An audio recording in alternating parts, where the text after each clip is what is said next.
ಬಾಗೇವಾಡಿಯಲ್ಲಿ ಆಗ್ಯಾವ. ಮನಿ ಅಂತ ಪರವಾನಗಿ ತಗೊಂಡು ಮಸೀದಿ ಆಗಿದ್ದ ಸುರ್ಗಿ ಅದಾವು, ಅವಕ್ಕೂ ಸುರ್ಗಿ ದಾಳಿ ಬರ್ತಾವು. ಅದಕ್ಕೆ ಈಗ ಅಲ್ಲಿ ತನಕ ಅವ್ರಿಗೆ ಪರವಾನಗಿಯನ್ನು ರದ್ದು ಮಾಡಿರಿ.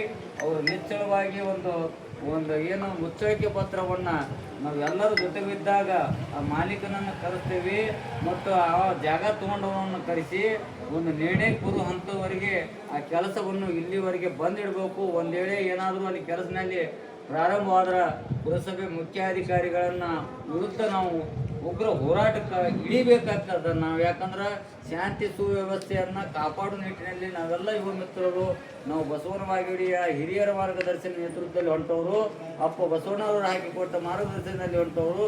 ಅದೇನಾದರೂ ಹೆಚ್ಚು ಕಡಿಮೆ ಆದ್ರೆ ಪುರಸಭೆ ಮುಖ್ಯಾಧಿಕಾರಿಗಳೇ ಹೊಣೆಗಾರರಾಗ್ತೀರಿ, ಪುರಸಭೆ ಅಧಿಕಾರಿಗಳೇ ಹೊಣೆಗಾರರಾಗ್ತೀರಿ ಅಂತೇಳಿ ಘಂಟಾಘೋಷವಾಗಿ ಎಚ್ಚರಿಕೆ ಕೊಟ್ಟು ಈಗಲೇ ಮನೆ ಪರವಾನಗಿ ಕೊಟ್ಟಿದ್ದನ್ನು ಕೂಡ ರದ್ದುಗೊಳಿಸಿರಿ ಅಂತೇಳಿ ಕೇಸಿಂದ ಆಗ್ರಹಿಸಿ ಈ ಮನವಿ ಪತ್ರವನ್ನು ನಮ್ಮ ತತ್ವನಿ ಸರ್ ಅವರು, ಸಭ್ಯನ್ ಸರ್ ಅವರು ಕೊಡಬೇಕಾಗಿದೆ.